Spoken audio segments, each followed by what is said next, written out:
little song we used to sing in Jamaica. I don't know, all of you grew up in Jamaica, you know this song. The House of Parliament for me. Nobody remember that? The House of Parliament for me. Jamaica have a right to do the reggae. Nobody know that? Maybe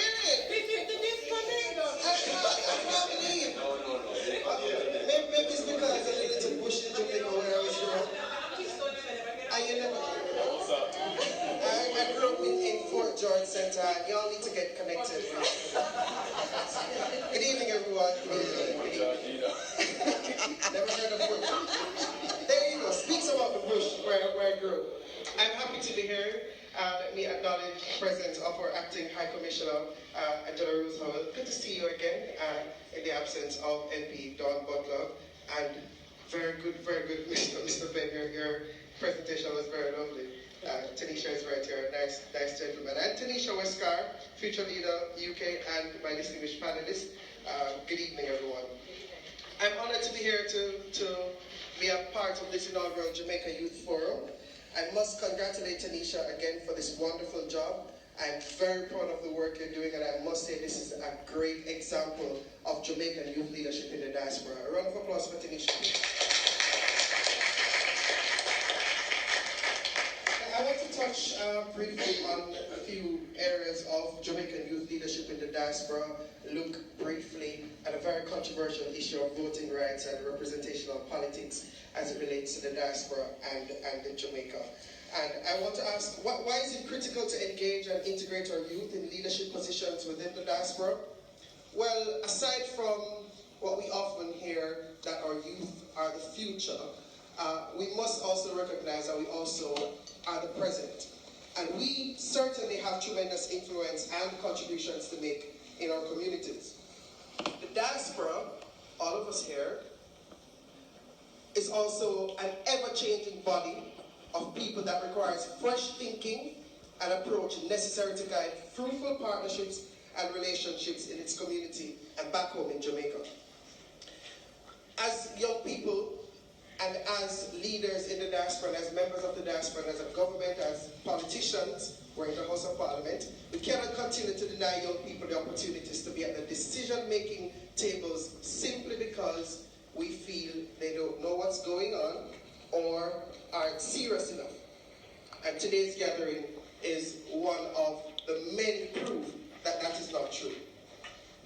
The youth, however, we need to get ourselves involved and show interest in areas that we are passionate about and want to be leaders in. We can't stand aside anymore and saying that event is not for me, or I'm not a part of this, or I don't fit in here. We need to get involved and start showing interest where we want to be part of. We also need to use the platforms available to us and help get the attention and create the impact we need.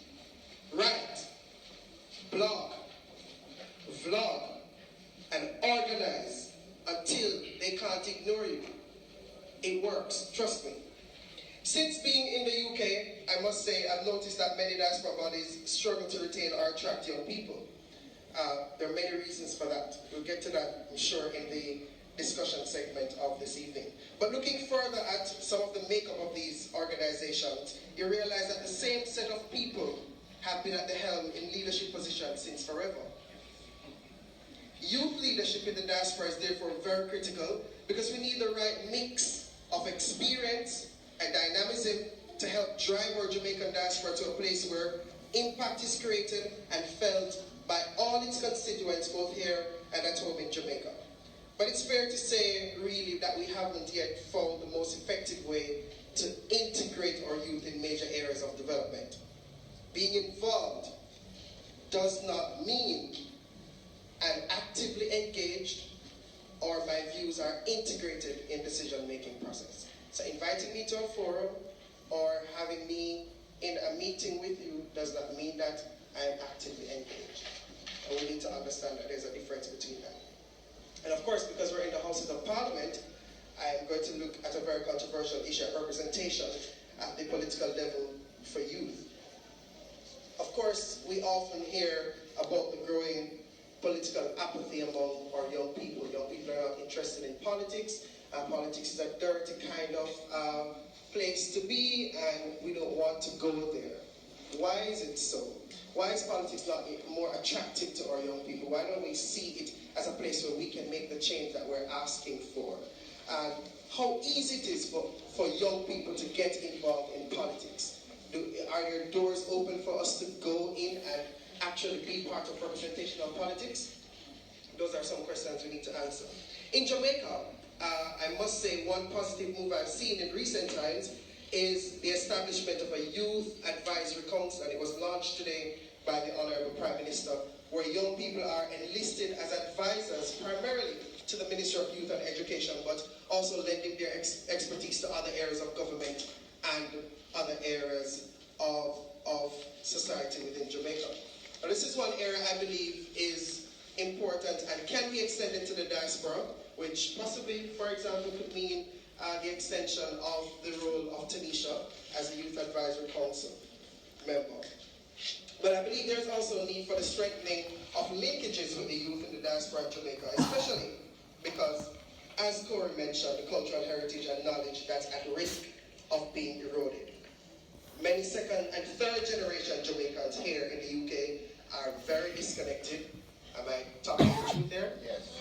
Very disconnected with their heritage, and I believe getting involved at the political level can help with that.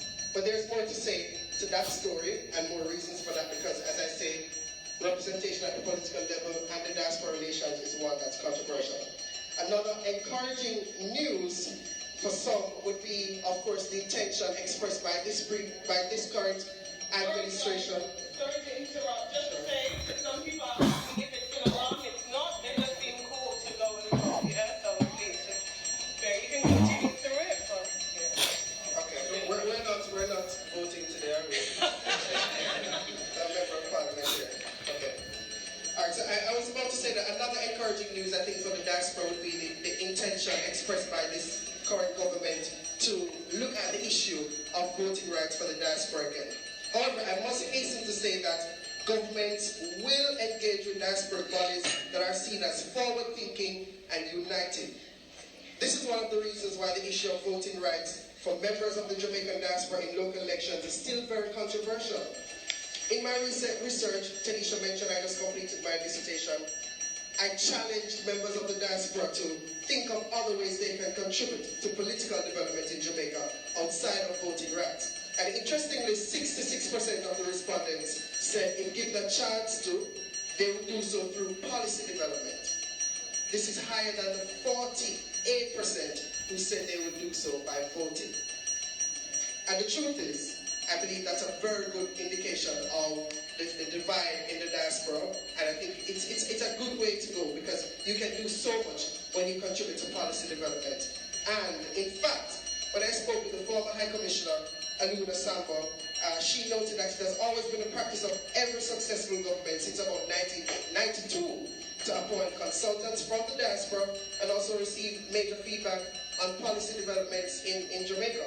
So I believe it's a good way to engage with the Jamaican politicians from the diaspora level.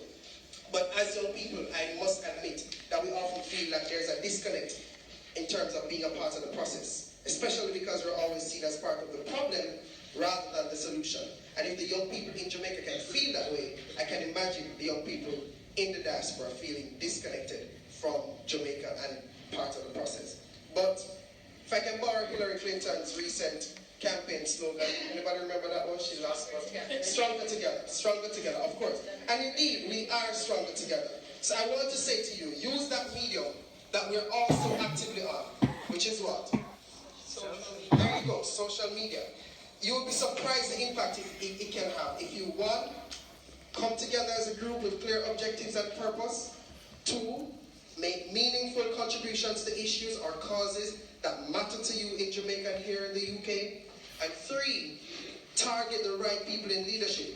And this doesn't always have to be a government minister. It could be an NGO, it could be a private sector, it could be an individual that has the same interest that you have. And you'll be surprised to see the kind of effect that that has. Let me conclude by saying that although the digital age has broken down significant barriers, especially communication-wise, I believe it is still not leveraged effectively to bring the community together. together to benefit Jamaica. Social media, as I mentioned, provides a unique opportunity to increase that level of participation by members of the diaspora in London through discussions and engagement on policy issues and international development. Thank you.